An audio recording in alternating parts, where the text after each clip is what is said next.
Hello everyone. अपने last video में हम डिस्कस कर रहे थे एंडोमेट्रियोसिस के बारे में कि एंडोमेट्रियोसिस वो कंडीशन है जब यूट्रस की जो इनर मोस्ट लेयर जिसको कि हम एंडोमेट्रियम कहते हैं वो यूट्रस के अलावा कहीं बाहर भी पाई जाती है।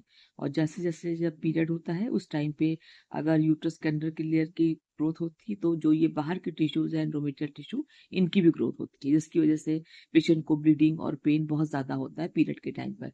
और कभी कभी ये पेन जो है पीरियड के बाद तक भी बना रहता है। तो इससे रिलेटेड कुछ मिथ और कुछ पेशेंट के एक्सपीरियंसेस आपसे शेयर करूंगी। एक बार एक हॉस्पिटल में हमारे पास एक जो लेडी थी वो अपनी डॉटर जिसकी शादी हो गई थी उसको लेकर के आई। और वो बताने लगी कि मैडम ये अपने मतलब हस्बैंड के पास जाना नहीं चाहती है और इसको थोड़ी सी दिक्कत है जो ये हम लोगों को नहीं बताती है। और हम लोग कई बार मतलब किसको समझा चुके हैं, घर भी अच्छा है, लड़का भी बहुत अच्छा है और इन लॉज की भी ऐसी कोई प्रॉब्लम नहीं है कि फिर भी पता नहीं ये वहां जाने से मना करती है। तो खैर हमने उस लेडी को बाहर भेजा और उस पेशेंट को जो बच्ची आई थी उसको पूरा एग्जामिन किया हमने अच्छे से, पूरी उसकी डिटेल हिस्ट्री। तो उसका जो था कि उसको डिस्परोनिया था। डिस्परोनिया का मतलब होता है कि पेनफुल इंटरकोर्स। तो और भी बाकी हमने उससे पूरी हिस्ट्री पूछी तो सारी की सारी जो चीजें थी वो एंडोमेट्रियोसिस के फेवर में थी।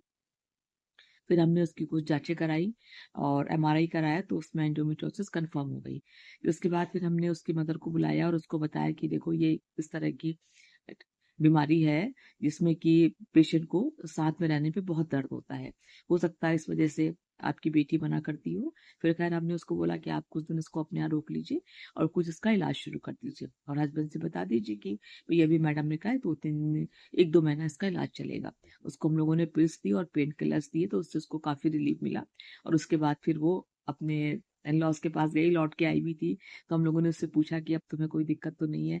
तो बोली नहीं मैडम अब हमें कोई दिक्कत नहीं। तो उसको समझाया हम लोगों ने कि ये दवाई तुम्हें एटलीस्ट 6 मंथ तक लेनी पड़ेगी और हो सकता है इसकी वजह से तुम्हें कुछ कंसेप्शन में प्रॉब्लम भी आए। तो जब भी तुम्हें ऐसा कभी लगे कि तुम्हारा 1-2 साल हो गए बच्चा नहीं रुक रहा है तो तुम हॉस्पिटल आकर के हमें जरूर दिखा लेना। और ऐसे ही एक पेशेंट और भी थी, उसको भी शादी को कई साल हो गए थे, उसको भी ऐसी पीरियड्स बहुत पेनफुल होते थे। उसको प्रेगनेंसी नहीं हो रही थी। तो उसका भी वही रूटीन चेकअप हुआ जैसे हम लोग कराते हैं। और एंडोमेट्रियोसिस के बारे में तो हम बहुत बाद में सोचते हैं जब सारी रिपोर्ट्स ऑलमोस्ट नॉर्मल आती है। तो उसके साथ भी एंडोमेट्रियोसिस की प्रॉब्लम थी। तो उसको हम लोगों ने वही ट्रीट करा और उसके बाद उसको बच्चा रुका। फिर खैर बाकी नेक्स्ट बच्चे होने में भी उसको कोई दिक्कत नहीं आई। अच्छा, इससे जो रिलेटेड मिथ हैं चलिए उनसे डिस्कस करते हैं। सबसे नंबर 1 पे है, इसमें कहते हैं कि पीरियड्स में बहुत जो दर्द होना वो सामान्य है, जबकि ऐसा नहीं होता है। पीरियड में पेन होता है, किसी किसी को तो बिल्कुल नहीं होता है और किसी को होता भी है तो वो दवा वगैरह से रिलीफ उसको मिल जाता है। लेकिन इस वाले पीरियड में यानी कि जो एंडोमेट्रियोसिस में जो पेन होता है उसमें दवा लेने के बाद भी पेशेंट को बहुत ज्यादा आराम नहीं मिलता है। और तभी हमको ये डाउट होता है कि कहीं इसको ऐसा तो नहीं कि कोई एंडोमेट्रियोसिस की प्रॉब्लम हो। फिर आगे के इन्वेस्टिगेशन उस हिसाब से होते हैं। और सेकंड मिथ ये है कि एंडोमेट्रियोसिस केवल बड़ी उम्र की महिलाओं को होता है। ये भी गलत है क्योंकि जैसे हमने कहा कि ये एक हार्मोन डिपेंडेंट डिजीज है जो कि एस्ट्रोजन डिपेंडेंट होती है और ये फर्टाइल एज ग्रुप की पेशेंट को ज्यादा देखने को मिलती है। और तीसरा ये कहते हैं कि एंडोमेट्रियोसिस जो होती है उसकी वजह से प्रेगनेंसी नहीं रुकती है। तो हाँ ये भी कई हद तक सच है कि इसमें जो भी एंडोमेट्रियल टिश्यू बताया था हमने कि कभी कभी फेलोपियन ट्यूब्स वगैरह को ब्लॉक कर देता है। तो उसकी वजह और कभी कभी ओवरीज में भी डिपॉजिट हो जाता है जिसकी वजह से ओवुलेशन नहीं होता है और ट्यूब्स ब्लॉक हो जाती है। तो इसको पहले हम लोग इन्वेस्टिगेशन के से कंफर्म कर लेते हैं कहाँ पे दिक्कत है, फिर पूरा ट्रीटमेंट के बाद में उसको बच्चा भी रुकता है। और कुछ लोग कहते हैं कि एंडोमेट्रियोसिस होने पर मतलब पेशेंट मां नहीं बन सकती, ये कहना भी गलत है।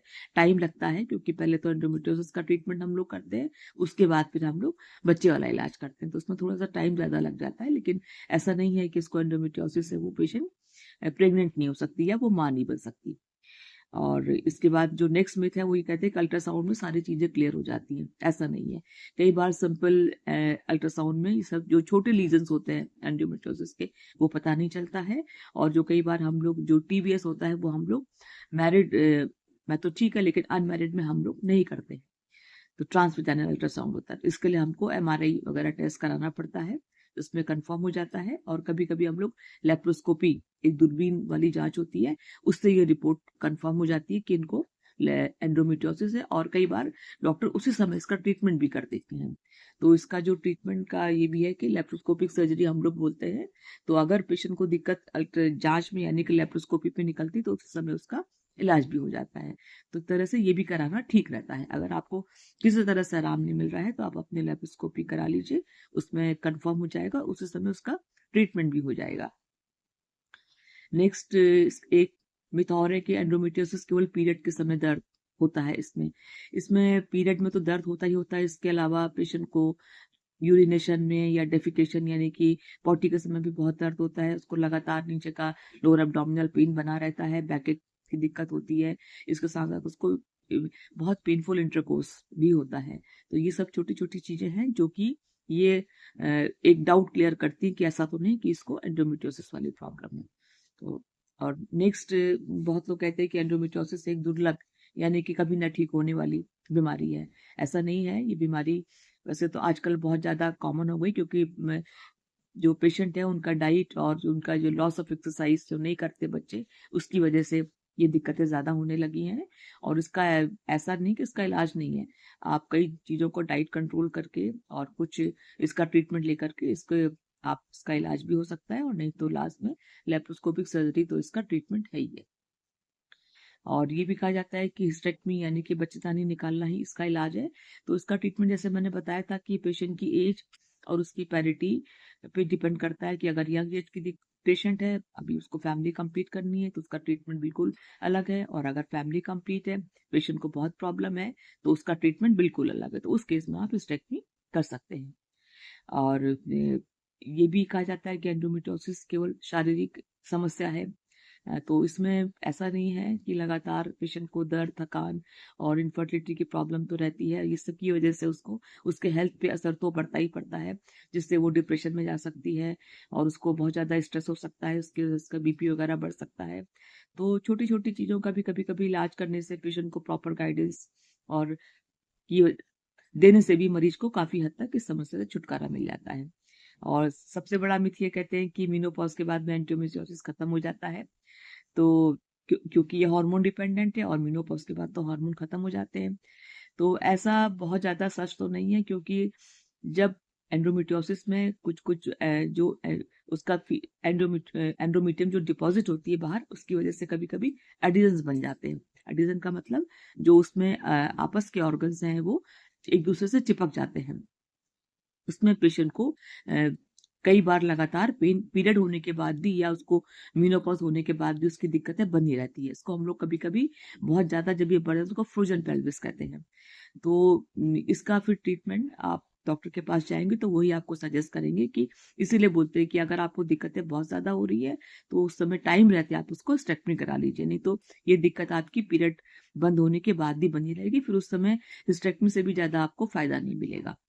तो अब तो इस लास्ट में एक बहुत इंपॉर्टेंट बात आपसे कहना चाहूंगी कि जब भी कभी पेशेंट को बहुत पेनफुल पीरियड्स बराबर बना रहे, साथ साथ उसको बहुत ज्यादा पेल्विक पेन हो, इंटरकोर्स के टाइम पे उसको बहुत ज्यादा दर्द हो, या उसको मतलब कंसीव करने में बहुत प्रॉब्लम आ रही हो, तो उसको सामान्य ना मान करके इसको नजरअंदाज ना करें और डॉक्टर के पास जाएं, प्रॉपर इसका जांच कराएं। इसकी सही डायग्नोसिस होने पर इसका ट्रीटमेंट भी होता है और इसमें कोई ऐसी दिक्कत नहीं होती है।